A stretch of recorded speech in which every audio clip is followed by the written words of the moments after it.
Здравствуйте, меня зовут Валерия Карина Эдуардовна. Я являюсь консультантом Республиканского консультационного центра Республики Коми и Республиканского института развития образования. Сегодня хотелось бы ознакомить вас с темой «Сценическая речь. Основы, тренировка, важность для детей и взрослых». В последнее время все реже и реже можно услышать хорошую речь. Что значит хорошую? Это правильную, грамотную, с соблюдением всех норм русского литературного языка. И, к великому сожалению, все чаще и чаще наша речь представляет собой что-то невнятное, бесцветное и повторяемое. Именно поэтому хотелось бы рассказать о таком направлении, как сценическая речь, затронуть его не только со стороны театральной деятельности, но и в плане полезности для общего развития.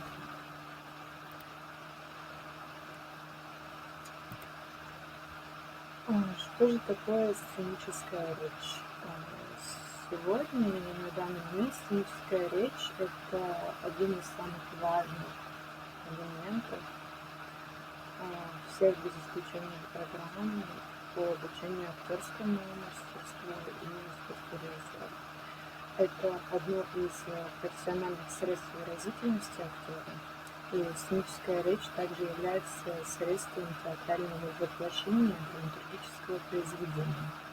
Артисту нужно досконально владеть техникой, которая связана со звучностью, гибкостью, объемом, развитием дыхания, четкостью и ясностью произношения после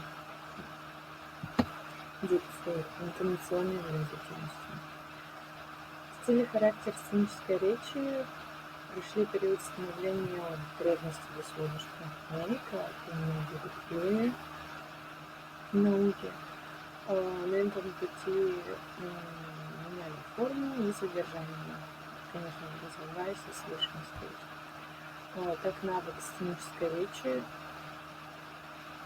оттачивали еще в Древней Греции ораторы и актеры. Наиболее знаменитым, например, наверное, стоит считать Демосфена. Упражняясь в красноречии, он много времени посвящал занятиям ораторским искусством. Он говорил невнятно, за что постоянно подвергался насмешкам со стороны своих визави и рядовых случаев. Совсем отчаявшись, он обратился за советом к другу, к известному актеру театра. Последний прочитал перед ним отрывок из произведения Софокла, настолько выразительно и живо, что тот понял, что не только речь, но и произношение, тембр и сила голоса важны. Этими качествами, к сожалению, он не обладал, у него был слабый голос, он шепелявил и прерывисто дышал. Оратор начал работать над своими недостатками, он произносил речи, стоя на краю скалы у моря, преодолевая шум волн и порывы ветра, тем самым стараясь усилить свой голос, сделать его более крепким. Для того, чтобы развить при этом еще и дикцию, он держал во рту мелкие камешки и проговаривал без вдоха длинные фразы и целые предложения. То есть он делал такую целиково-объемлющую работу, он работал как над произношением, так над дыханием, так и над силой голоса. Конечно же, занятия дали результат, и на сегодняшний день мы говорим как о величайшем ораторе античного мира. Говоря о современном театре, мы, конечно же, подразумеваем свет реалистичного искусства, который связан главным образом с русским театром и такими именами, как Щепкин, Островский и Станиславский. В разработанной последней Станиславской системе работы актера над ролью применялись приемы, помогающие актеру скрыть не только смысл текста, но и подтекст. То есть произнесение, то, о чем думает сам герой, говоря ту или иную фразу, что им движет и что он ощущает в этот момент. То есть подтекст является смысловой нагрузкой дополнительной основного текста, основных слов. И, конечно же, одно из самых главных факторов — это скрыть не только смысл, но и подтекст, и захватить и убедить партнеров и зрителей словесным действием. Станиславский говорил, что слово является самым конкретным выразителем человеческой мысли. Выразительности этого слова великий драматург посвятил целых 3 раздела во втором томе работы над самим собой. Это пение и дикция, речь и ее законы и темпоритм.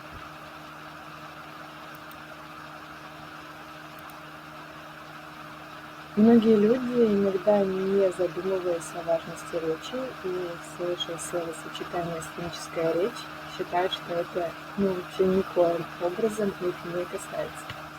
Но нет, на данный момент в условиях нашей реалии очень большой проблемой является именно постановка речи.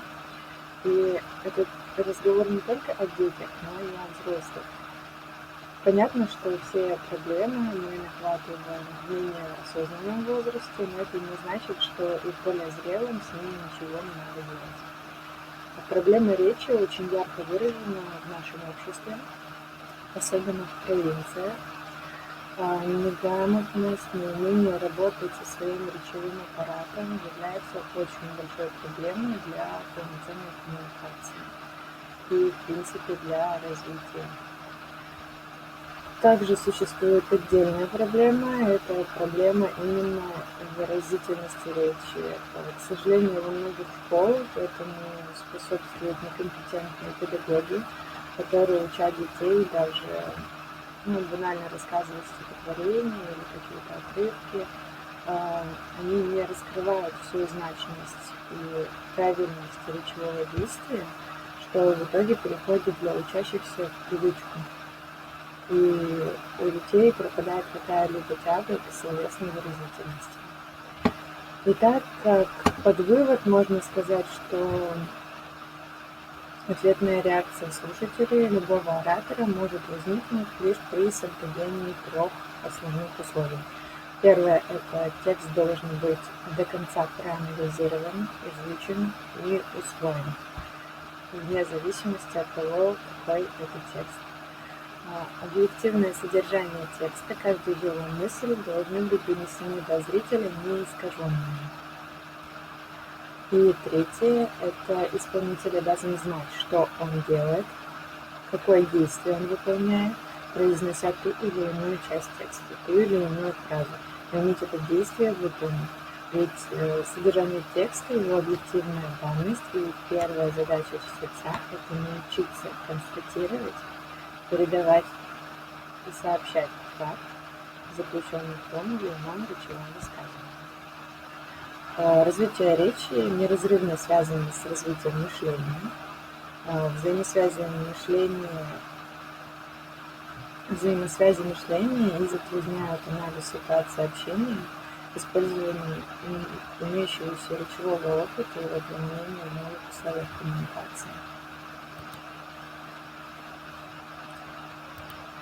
Одной из причин нарушений в общении детей является недоразвитость или недоразвитие эмоционально-волевой сферы. Эмоции детей отличаются недостаточной дифференцированностью, с характерной нестабильностью и резкими припадами настроения. Эмоциональные реакции ребенка бедны, и их проявления носят полярный характер, а его оценки в большинстве случаев неадекватны той ситуации, что устойчиво влияет на все формы социальных контактов с окружающими людьми, и в том числе нарушение общения в совокупности порождает проблемы, связанные с успешностью социальной адаптации, затруднение восстановления контактов с людьми как в сфере делового, так и личностного общения, становится причиной неуверенности, беспокойств, неудовлетворенности человека собой и окружающего мира. Такое состояние усугубляет и может стать причиной новых конфликтов, что осложняет деятельность человека и его отношения с окружающими людьми в целом.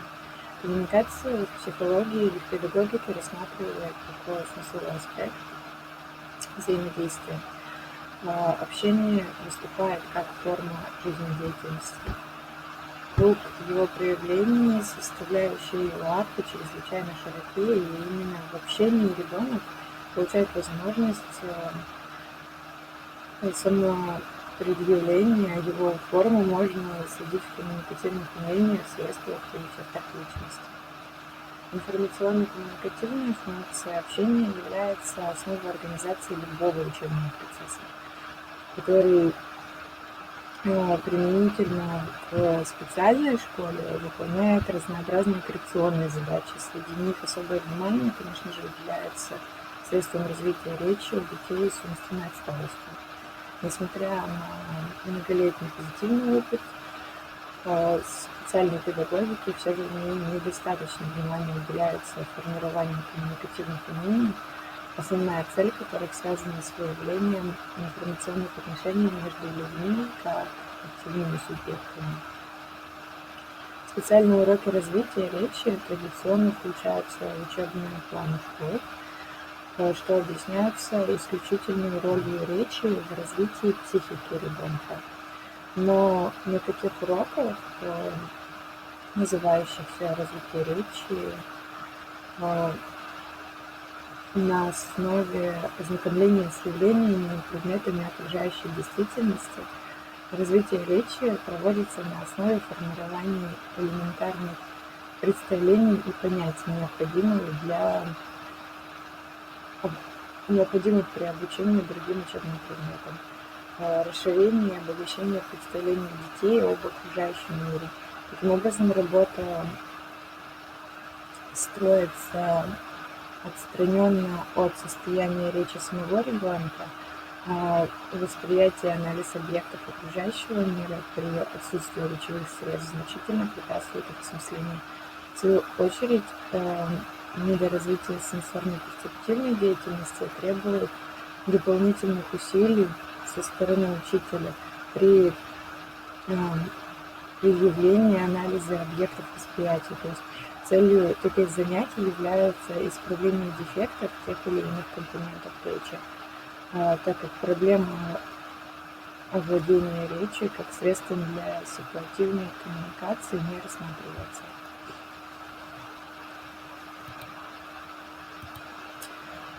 Основное отличие курса устная или разговорная речь заключается в принципиально ином подходе, определяющем смысловую направленность обучения на основе языковых обобщений и речевых закономерностей.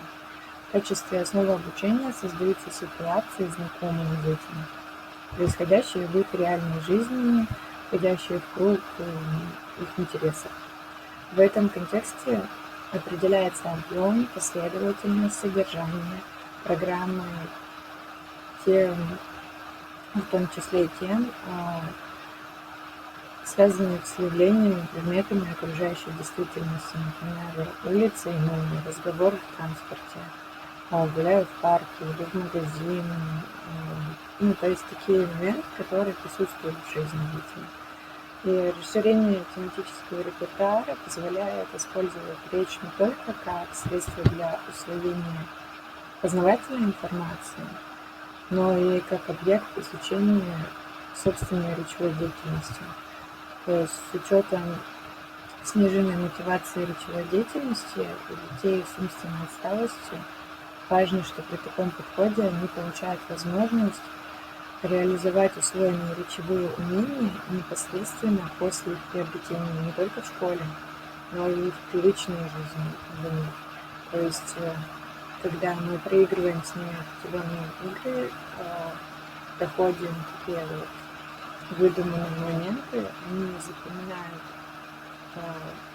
основные моменты поведения, нормы поведения в той или иной ситуации, и уже спокойно приносят это в свою жизнь. Естественно, что вне зависимости от тематической направленности уроков специфика коррекционной работы по развитию речи сохраняется, то есть уроки строятся на основе коррекции недостатков произношения слов, словарного запаса, исправления недостатков в построении предложений и связанной речи. Помимо этого проводится специальная работа по обогащению речесования речевыми оборотами, устойчивыми какими-то конструкциями. Формируются сигнальные, то есть неречевые средства, это жесты и мимика, служащие основой для создания коммуникативных действий, выражения благодарности, просьбы, приветствия и так далее. Для усиления и развития экспрессивных характеристик устной речи в программу введен такой раздел, как выразительность, эмоциональность речи, ориентирующий учителя на специально спланированную работу в этом направлении. Она подразумевает поэтапное формирование таких качеств, как сила, темп, тон, мелодика, гибкость голоса.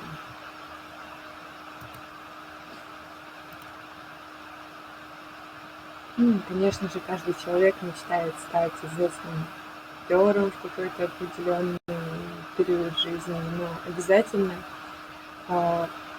надо понимать то, что для того, чтобы вообще, в принципе, существовать в социуме спокойно, для того, чтобы не бояться выходить в свет, не бояться выходить на сцену, необходимо регулярно выполнять упражнения по сценической речи.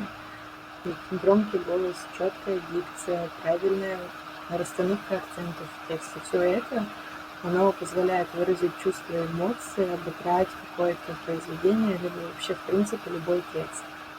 Техника сценической речи это, возможно, на первый взгляд кажется чем-то простым и легким, но на самом деле это очень такой глубокий аспект, который каждый раз подвергается очень большому анализу со стороны того, кто занимается. Техника сценической речи не так проста, как может показаться на первый взгляд. Актер должен уметь передать настроение, показать внутренние или другие психологические черты своего персонажа.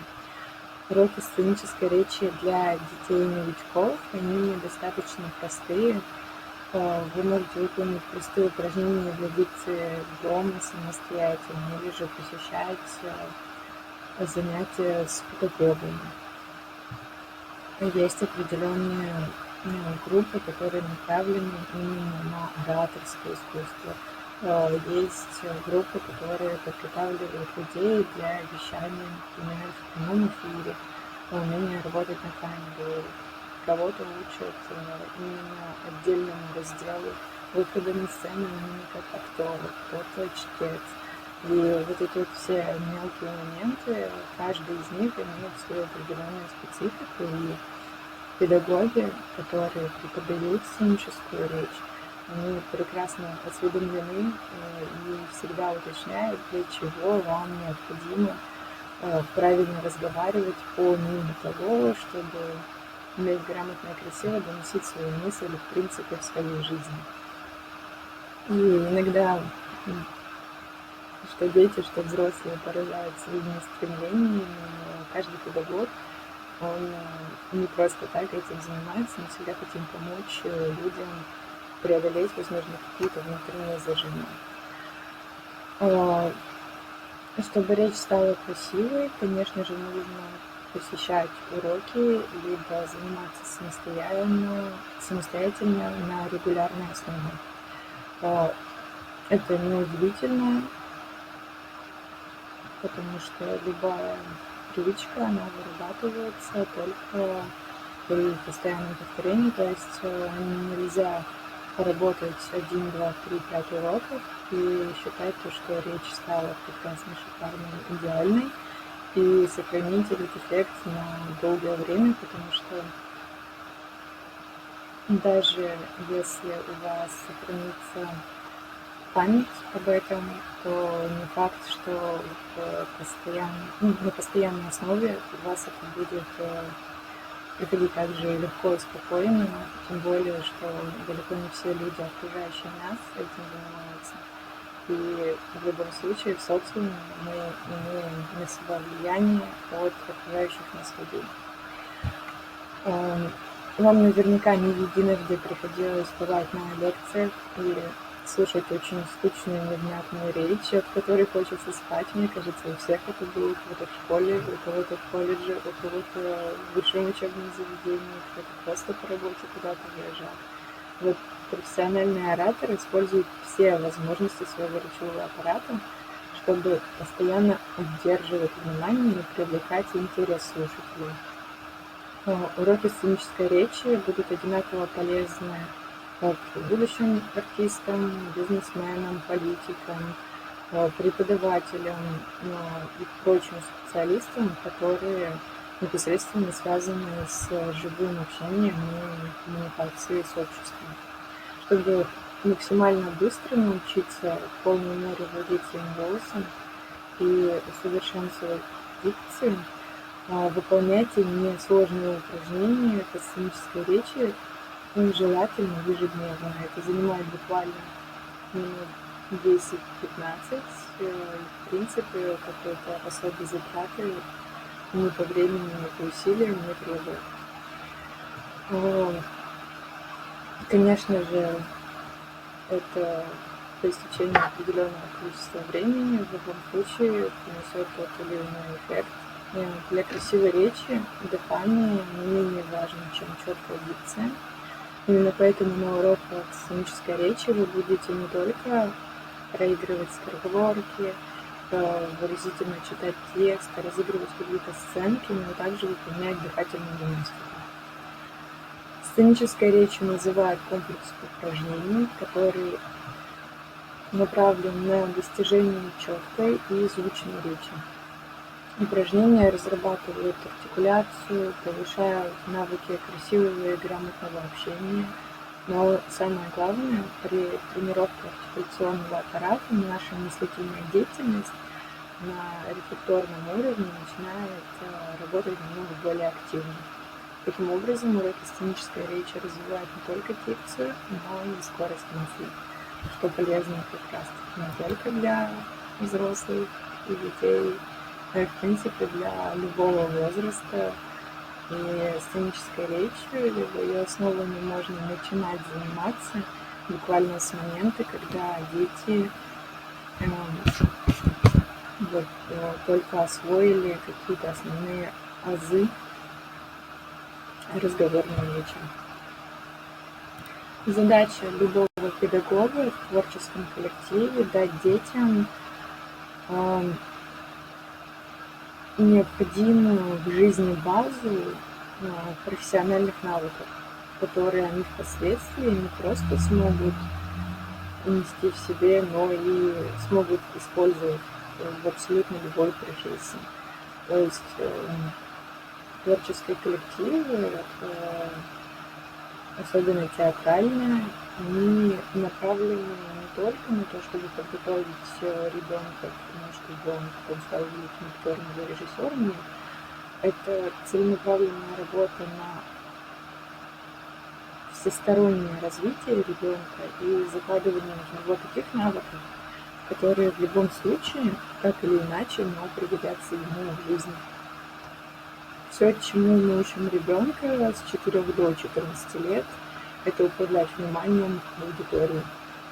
То есть нам важно, чтобы он умел смотреть в глаза слушателям, вне зависимости от того, 3-5 человек там сидит, или это огромный зал миллионов, чтобы он мог донести до зрителя мысли в песне или в танце, в какой-то постановке, в разговорной речи, но чтобы обязательно умел заставить себя слушать.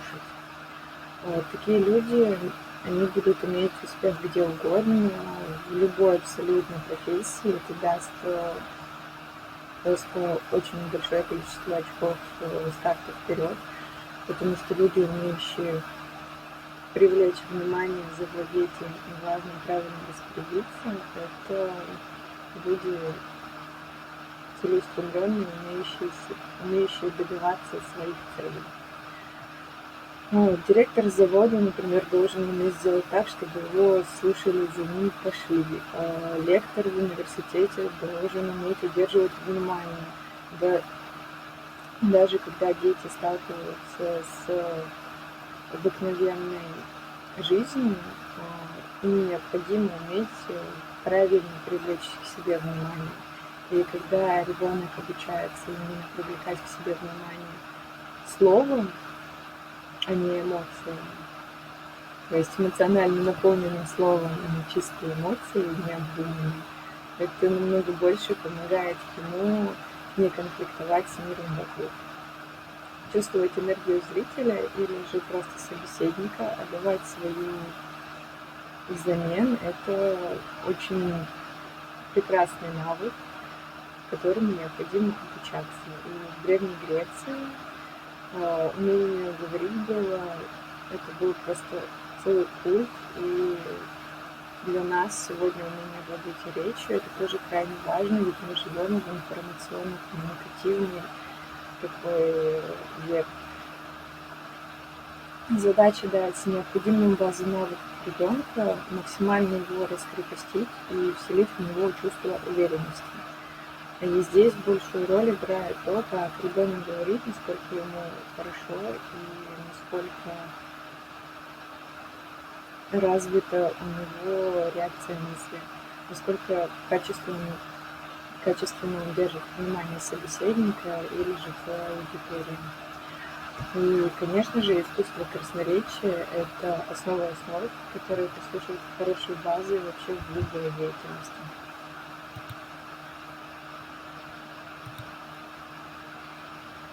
Посещая различные семинары, тренинги, конференции, занятия, уроки, лекции, вы, наверное, обращали внимание на такой интересный факт, что на одних мероприятиях вы в буквальном смысле хотите спать, и тема, вне зависимости от того, насколько интересно было вам изначально ее слушать, вы теряете нить и начинаете засыпать.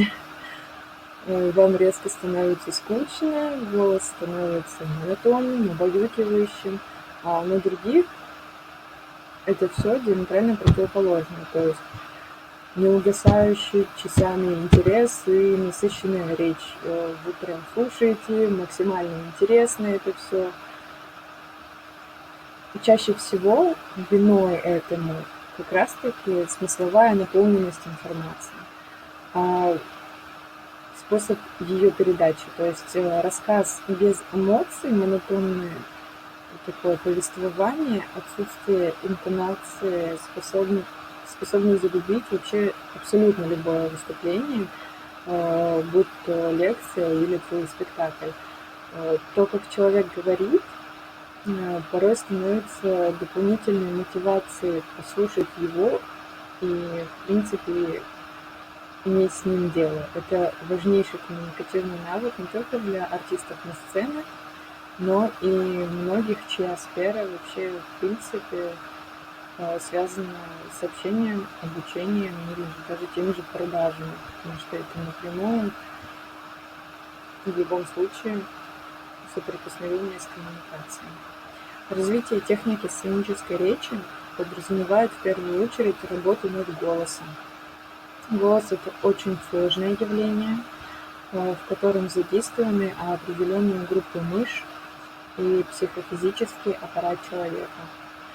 Звучание голоса зависит от дыхания, эмоционального и физического состояния человека, поэтому тренировка речи подразумевает комплекс разноплановых упражнений. Это работа над постановкой дыхания, артикуляции, работа над звучанием и работа над дикцией. Понятно, что есть определенные индивидуальные особенности. Например, есть люди с ограниченными возможностями, и для них тяжело. Вот у меня есть в обучении ученик, у него проблемы с легкими, но мы на максимальных таких позициях для него в любом случае разрабатываем, работаем, совершенствуем и добиваемся его личного максимума. То есть не надо перепрыгивать через себя, необходимо просто уметь правильно пользоваться своими личными ресурсами. Понятно, что многие дети, например, да и взрослые, во время болезни совершенно не могут говорить правильно, четко и красиво, и вообще, в принципе, во время болезни любой оратор вам скажет, лучше перетерпеть, немного помолчать, чем издеваться над своими голосовыми связками. Так, первым в основе у нас идет блок «Постановка дыхания». Одним из самых важных умений в данном блоке является тренировка вдоха через нос вместо первичного хватания воздуха ртом. То есть мы учим вдыхать через нос и выдыхать ртом. Как бы банально это не звучало, но очень многие люди при разговоре и вообще жизни не думают о том, как они дышат. То есть машинальный вдох идет через рот. И если человек выступает на сцене просто в целом, это, возможно, незаметно будет. Но если человек выступает на очень большую аудиторию и тем более работает с микрофоном, это будет 100% заметно и 100% не пройдет мимо ушей слушателей. С открытым ртом сделать вдох и выдох через нос. Повторить это 10 раз. Это такой, как перенастройка для головы, то, что даже с открытым ртом можно дышать через нос. Руки мы держим при этом на животе. Делаем медленный вдох. Считаем в голове до 4, потом увеличиваем количество счета.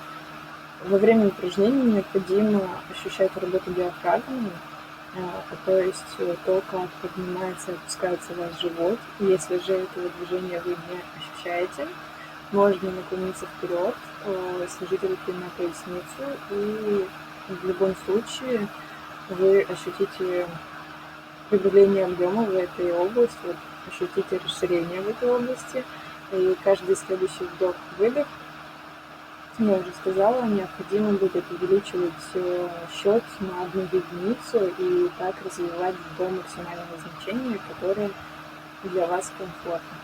То есть не надо сразу же заставлять себя какие-то максимально большие числа достигать. Можно остановиться на 10, сделать это раз 5, и потом понять, что все, вы можете идти дальше и спокойно увеличивать счет дальше. Оптимальным дыханием считается грудное, и его нужно развивать. То есть дыхание грудное – это глубокое дыхание. Исходное положение стоя. На вдохе представляем, что нюхаем цветок. Выдох плавный со звуком «пф». При этом нужно втягивать живот.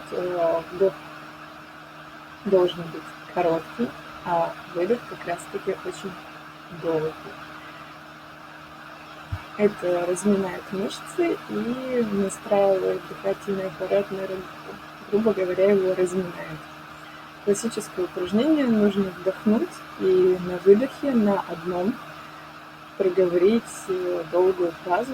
Это очень часто у нас пересекается как раз-таки с дикцией, когда мы уже переходим к разделу дикции. То есть изначально мы разминаем различными способами. В принципе, тренингов на развитие дыхания предостаточно. Можно подобрать что угодно под себя. Но самым любимым всегда было соревнование детей в подсчете егорок. То есть как на горке, на пригорке стоят 33 егорки. Вдох через нос, и вот на максимально долгом выдохе посчитать егорок, насколько смог посчитать. Это, наверное, самая обожаемая игра среди детей, но, в принципе, насколько проводились уроки среди более взрослых людей, тоже весьма неплохо у нас эта игра выходит. После дыхания мы переходим к упражнениям по артикуляции. Артикуляция – это совокупность работ отдельно произносимых при образовании звуков речи. Чем лучше развита артикуляция и артикуляционный аппарат, тем внятнее и четче вы будете говорить. То есть чем больше вы уделите внимание артикуляции, тем более четко и планомерно вы будете произносить каждое слово, во рту не будет каши. Во время упражнения для артикуляции следует начать с обычного проговаривания звуков. Сначала гласных, потом согласных, и завершить это все сочетанием гласных и согласных. То есть изначально мы уделяем внимание более простым произношениям, то есть гласным. Потом мы переходим к более сложному уровню произношения согласных. А потом мы спокойно, планомерно стараемся соединить, например, бди-бда-бда-бду-бду, и произносить это максимально четко, красиво. Не надо никогда торопиться, потому что упражнения на артикуляцию, они как раз-таки направлены на то, чтобы человек привык четко выговаривать каждый звук. При этом нет необходимости торопиться. Темп мы наращиваем уже потом, когда работаем над темпоритмикой, когда мы работаем уже над скоростью речи. Когда мы работаем над артикуляцией, торопиться не стоит. Очень хорошо развивает артикуляцию произношения скороговорок, но произносим мы их не как скороговорки, а как чисто говорки. И говорить их нужно шепотом, более медленно, постепенно наращивая силу и скорость. То есть изначально мы начинаем как чисто говорки, то есть мы произносим прям сложные такие словосочетания красиво, медленно, планомерно, потом ускоряемся, усиляем звук и уже дальше переходим к более сложным уровням, например, начинаем это все еще плюсом в дополнение разыгрывать. Усложнение вообще любых заданий – это основа такой творческой деятельности для того, чтобы помимо того, чтобы у нас развивалась, например, речь, мы еще развивали мимику, развивали движения, развивали жесты. То есть это такой полноценный творческий подход вообще к любому заданию. Дальше у нас идет упражнение по звучанию. То есть звучание, тональность, диапазон, интонация. Прочитать стихи таким образом. Первая строчка громко, вторая тихо. Упражнение в произношении обычно фраза вкладывается в нее оттенки различных чувств. Например, мы задаем признание в любви с различными эмоциональными фразами. То есть с грустью, с гневом, со страстью, с удивлением, с открытием для себя и так далее. Нейтральную фразу произнести голосами разных животных, соответственно, вашему представлению. Лучше, да, вот здесь прописано, что разыгрывать в диалоге. То есть мы, например, подбираем людей, вот мы видим то, что по типу там у нас стоит такой сильный мужчина, он больше всего похож на медведя, но мы ему даем роль зайчика. Пусть он учится у нас быть маленьким, коротким, юрким и пугливым. И также напротив стоит хрупкая маленькая девушка, которой мы говорим: поговори-ка у нас за львицу. И помимо того, что они развивают свои интонационные способности, свое звучание, они также учатся перевоплощаться и понимать то, что в принципе это нет ничего невозможного, и ты можешь быть кем угодно. Развиваем при этом еще и, конечно же, воображение. Так, следующие у нас идут, конечно же, самые обожаемые упражнения для дикции. Дикция также хорошо развивает скороговорки, Кроме того, есть и другие упражнения. В положении стоя, руки на груди.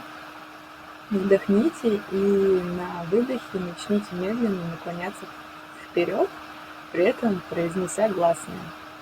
И длительно и протяжно, настолько низким голосом, насколько это вообще возможно. Косность речевого аппарата помогает преодолеть проговаривание трудных сочетаний. То есть можно читать любой текст с закрытым ртом, либо очень часто распространено то, что вот что бы ни происходило, одним из самых любимых занятий это занятие с пробкой во рту, либо с орешками за щеками. Это очень хорошо помогает настроить речевой аппарат, то есть когда есть какая-то помеха извне, к которой вы не привыкли, ваш речевой аппарат, он начинает работать на максималках. И когда эту помеху извне вы убираете, речевой аппарат продолжает работать на максималках. То есть мы добиваемся максимального эффекта, когда дополняем для речи какие-то барьеры. Вот примерно в таком формате проходит как самостоятельная индивидуальная работа, так и уроки по сценической речи в принципе в целом с детьми, со взрослыми. Также очень часто в таких же форматах у нас проходит подготовка людей к каким-то большим выступлениям, и с таким тоже очень часто обращаются. Главное помнить то, что эта работа, она вариативна и подходит, в принципе, для любого возраста и подстраивается под любую группу, ее можно модернизировать. Но самое важное – это понимать человека, чего он хочет и зачем ему речь. Понимать, что это важно и что это в любом случае пригодится в его жизни. Хочется сказать вам огромное спасибо за ваше внимание. На этом моя лекция, мой вебинар закончен. Огромное вам спасибо и до свидания. Надеюсь, материал был для вас интересным. Надеюсь, меня было хорошо слышно и все было в целом понятно. Большое вам еще раз спасибо. До свидания.